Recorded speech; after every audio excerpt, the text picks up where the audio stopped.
Siksa aja sampai koit. Astagfirullahalazim. Komentarmu bro kayak orang masih hidup di zaman jahiliyah.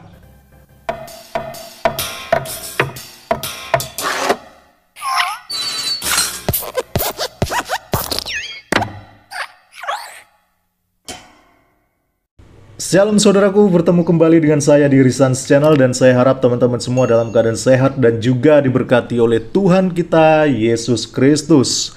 Nah teman-teman, lagi viral nih ya berita mengenai Pak Muhammad KC. Seperti yang kita ketahui, saat ini Pak Muhammad KC sedang dalam proses penyelidikan terkait kasus dugaan penistaan agama. Dan untuk saat ini kabarnya Pak Muhammad KC sedang ditahan di rutan di Bareskrim. Nah, info terbaru muncul teman-teman. Saya melansirnya dari CNN ya. Mari kita baca terlebih dahulu beritanya.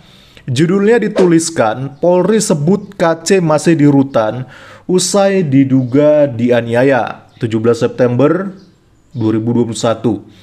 Jakarta, CNN Indonesia. Kepala Biro Penerangan Masyarakat atau Karopenmas Polri Brigjen Rusdi Hartono mengatakan tersangka kasus dugaan penistaan agama Muhammad Kosman alias Muhammad KC masih berada di rumah tahanan rutan Bareskrim usai mendapat penganiayaan. Yang bersangkutan masih ditahanan, kata Rusdi kepada wartawan Jumat 17/9. Jadi infonya sudah fix ya teman-teman. Jadi memang benar bahwa Pak Muhammad KC ini mengalami penganiayaan karena ini sudah dikonfirmasi langsung oleh Polri yang dia sendiri yang mengatakannya kepada wartawan, teman-teman. Kita lanjutkan. Rusdi mengatakan bahwa rutan memiliki layanan kesehatan untuk merawat para tahanan yang terluka. Kata dia, KC tetap di rutan usai mendapat perawatan. Rusdi belum dapat mengungkapkan lebih lanjut mengenai kondisi luka-luka KC usai diduga mengalami tindak penganiayaan oleh sesama tahanan. Waduh, jadi ternyata teman-teman menurut portal media ini ya, menurut CNN ini ternyata para tahanan yang menganiaya Pak Muhammad KC. Waduh, ada apa ya di balik semua ini? Kok bisa para tahanan bertindak semena-mena seperti itu? Menganiaya sesama tahanan. Ya, cuma saya sempat sih kemarin dengar ya, kalau nggak salah ya, nanti teman-teman boleh ralat sendiri, bahwa di channelnya Paul Zhang yang live dengan Pak Saifuddin Ibrahim, itu ada spekulasi bahwa bukan hanya tahanan yang menganiaya Pak Muhammad KC, tapi ada oknum lain yang bermain ya, diduga ada oknum lain yang sebenarnya ikut menganiaya Pak Muhammad KC. Jadi ini informasi yang saya dapatkan ya teman-teman dari live-nya Paul Zhang beberapa waktu yang lalu. Tapi kalau saya salah silakan diralat teman-teman, karena itu yang saya dengar. Lalu kita lanjutkan lagi teman-teman. Semua dilayani kesehatannya, tetap ada di rutan Bareskrim Polri, ucap dia. Dalam hal ini laporan ini telah diterima oleh Bareskrim Polri dengan nomor 0510-7-2021 Bareskrim atas dugaan penganiayaan yang dialami oleh KC saat mendekam di rutan. Hanya saja belum diketahui pihak yang melakukan penganiayaan terhadap sosok tersangka penistaan agama tersebut. Sejauh ini, kata dia, penyidik sudah memeriksa 3 orang saksi dan mengumpulkan bukti-bukti. Nanti dari alat bukti itu akan dilakukan gelar perkara dan akan menentukan tersangka dalam kasus ini, jelasnya. Ia menerangkan kasus dugaan penganiayaan itu dilakukan oleh sesama tahanan yang berada di Bareskrim Polri. Jadi teman-teman, kasus penganiayaan yang dilakukan oleh sesama tahanan ini ternyata sifatnya masih dugaan ya. Jadi nanti bagaimana hasil kesimpulannya berdasarkan gelar perkara yang dilakukan, nanti kita akan melihat sini. Sebenarnya siapa sih yang menganiaya Pak KC? Apakah benar sesama tahanan ataukah jangan-jangan ada oknum yang lain yang bermain di sini mengambil kesempatan untuk ikut menganiaya Pak KC. Jadi kita pantau aja terus beritanya teman-teman, supaya kita bisa mengetahui kebenaran di balik peristiwa ini. Nah teman-teman, kebetulan ya ketika saya membaca berita ini, itu munculnya di Facebook, di akun Facebook saya. Jadi waktu saya buka Facebook, saya lihat berita ini. Dan saya pun tertarik membaca komentar-komentarnya para netizen ya. Dan ternyata isinya astagfirullah, ngeri saya waktu membacanya teman-teman. Jadi mari kita review aja ya satu persatu komentar dari para netizen yang budiman ini teman-teman. Oke, yang pertama teman-teman, ini ada netizen yang berkomentar begini. Saya mendukung tahanan lain menganiaya dia itu. Waduh, teman-teman, kok tega-teganya ya ada orang dianiaya, disakiti secara fisik, malah didukung teman-teman. Ini netizen yang komentar begini nih, orangnya nih nggak beres nih teman-teman. Kok tega dia, ada orang dianiaya dia malah dukung. Coba kalau seandainya dia yang ada di posisi seperti itu, bagaimana perasaannya ya teman-teman. Yang berikutnya teman-teman, ada juga netizen yang berkomentar begini. Syukurlah, semoga berita ini benar. Waduh, pengen dengar juga mulutnya disilet di tiang. Astagfirullahalazim. Ya ampun, ini sadis banget ya, ada orang seperti ini ya. Kok bisa dia berpikir sampai main silet-silet seperti itu teman-teman? Apalagi mulutnya lagi yang disilet. Ini orangnya kayaknya punya darah-darah psikopat nih teman-teman. Serem kalau ada orang seperti ini ya. Di Indonesia ini kalau ada orang seperti ini, ya mungkin sekitar 10% aja teman-teman. Kacau dunia ini, kacau Indonesia ini teman-teman. Kok tega sekali dia mengeluarkan komentar seperti itu teman-teman. Oke, yang berikutnya kita lanjut aja ya teman-teman. Ada yang ketiga nih, netizen berkomentar begini. Aniaya aja sampai setengah mati. Astaga, ini orang juga parah banget ya. Negara kita ini negara hukum bro. Jangan main hakim sendiri lah ya. KC kan sudah ditangkap dan sedang diproses hukum. Dan itu pun kita belum tahu nanti vonisnya seperti apa, apakah dia bersalah atau tidak. Tapi Anda ini sudah langsung memvonis, sudah langsung memberikan justifikasi supaya KC dianiaya sampai setengah mati. Ini orang parah banget sih ini. Kok bisa dia berkomentar seperti itu teman-teman? Kita lanjut lagi komentar berikutnya. Di dunia sudah babak belur, kelak di akhirat lebih parah lagi. Nah ini nih ya. Kenapa ya orang-orang itu gampang sekali sih memvonis orang lain dan bertindak seperti Tuhan? Karena dia menentukan ya teman-teman. Ini netizen ini dia menentukan siapa yang masuk akhirat dan siapa yang disiksa.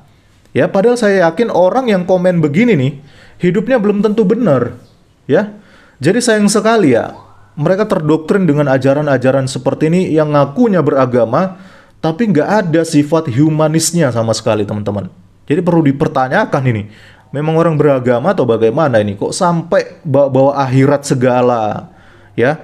Bawa babak belur segala, nanti di akhirat lebih parah katanya seperti itu. Kita lanjut lagi ya teman-teman. Ini juga ada yang komentar begini. Siksa aja sampai koit. Ya ampun. Komentarmu bro. Kayak orang masih hidup di zaman jahiliyah, ya. Sampai ngomong siksa segala sampai koit, ya. Ini bengi sekali ya, nggak ada kasih di dalamnya. Kalau semua orang mempunyai prinsip seperti Anda ini, kalau ada orang lalu disiksa sampai koit, ya. Kalau ada orang bersalah disiksa sampai koit. Kalau semua orang punya konsep berpikir seperti Anda, hancur dunia ini. Betul. Karena apa-apa dikit-dikit main siksa, main fisik.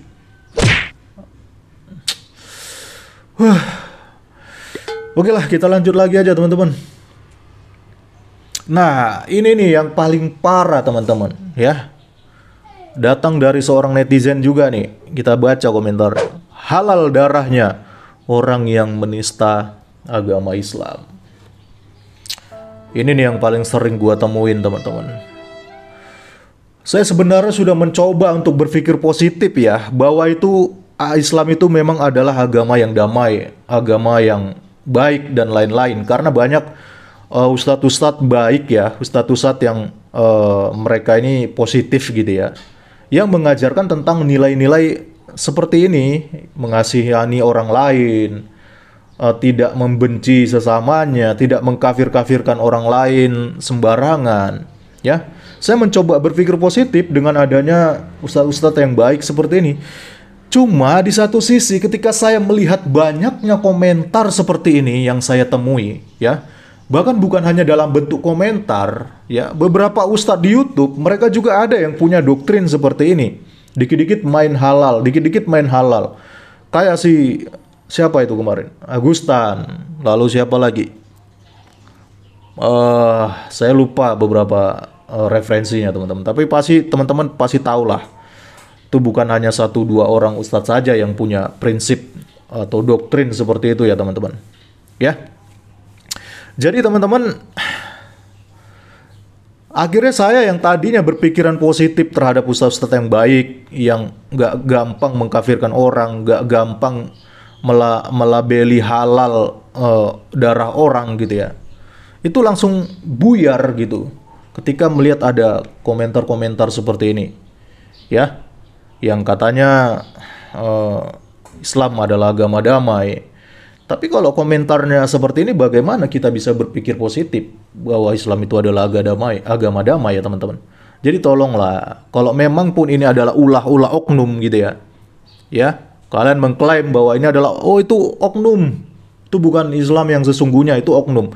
Ya kalian harusnya bersifat tegas terhadap orang-orang seperti ini, supaya stigma itu gitu ya, supaya orang-orang yang tadinya berpikir positif tentang Islam nggak berubah gitu ketika melihat ada komentar-komentar seperti ini, yang saya pikir ini komentar sangat mengerikan sekali teman-teman kalau dilakukan oleh orang yang beragama. Jadi itulah teman-teman komentar para netizen yang budiman ya. Saya melihat ini banyak sekali dipenuhi dengan amarah dan kebencian. Sebenarnya masih banyak lagi sih komentar-komentar yang sadis dan bengis seperti ini. Tapi saya pikir itu sudah cukup ya untuk kita menilai betapa barbarnya netizen-netizen budiman di Indonesia ini.